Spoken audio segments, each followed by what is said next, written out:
confidence of what we hope for, and assurance of the unseen. Whether the highs or lows or everything in between, in the mountain moments or the valley of despair, this overwhelming deep belief that tells me you are there. Well, to be fair, what does it mean you are there? Are you floating in the sky or somewhere in the air? Because in some of the moments I needed you most, God, I know you're holy, but it really felt like you went ghost. Like when my parents divorced, or my grandpa got cancer, or when my depression sunk its claws in and my prayers went unanswered, or when I got bullied so badly that I had to change schools, or when my parents stopped noticing me so I started breaking rules. Fill in the blank with your situation, because we've all had a moment. Lord, I still have faith, but this doubt is a tough opponent. Faith. I've heard we all have it. It just depends on what you put your faith in. For instance, you could have a friend named Faith, or you could put your faith in your friends. You could have a deep passion for science, but also put your faith in scientists. And in that case, you worship a human being in creation, and ignorance is not bliss. You can put faith in your work ethic or faith in a significant other. You can put faith in your siblings, your father, or your mother. But at the end of the day, you better choose wisely as to what to put your faith in. Because you want that person to hold on to you, and not just you hold on to them. Faith. What an interesting topic of discussion. When you lose it, it's like grasping for breath, like a vacuum that regains its suction. And when you gain it, it's like dropping the weight instantly, liposuction. And when you feel it, you could scream as loud as a volcanic eruption.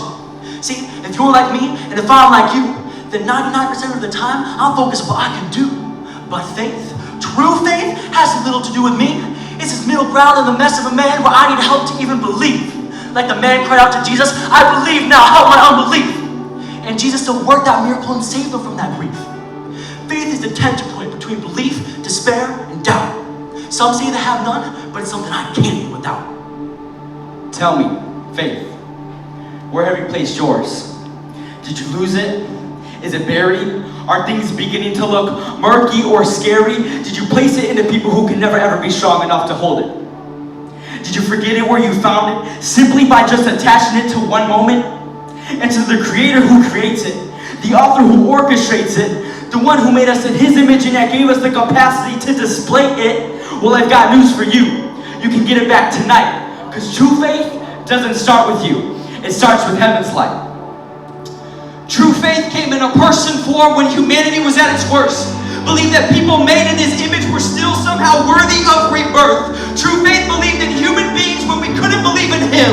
When we were lost inside our power struggles and blinded by our sin. True faith is a gift given, but it was also embodied by a man. A God-man at that, who stretched out both of his hands and said, into your hands I commit my spirit. Words of faith upon final breath. Trusting that though he experienced this tragedy, he couldn't be contained by his death. Having faith in a Father's plan, being sent from above. And see, without this true faith, you also can't experience true love. Because it takes faith to believe that love originates outside of me. Not all the distortions I place on love, or what someone else imagines love to be. So with faith is confidence in what we hope for, and the assurance of the unseen, then let us have the honor of telling you what that means. Even when I can't see it, you're working. Even when I can't feel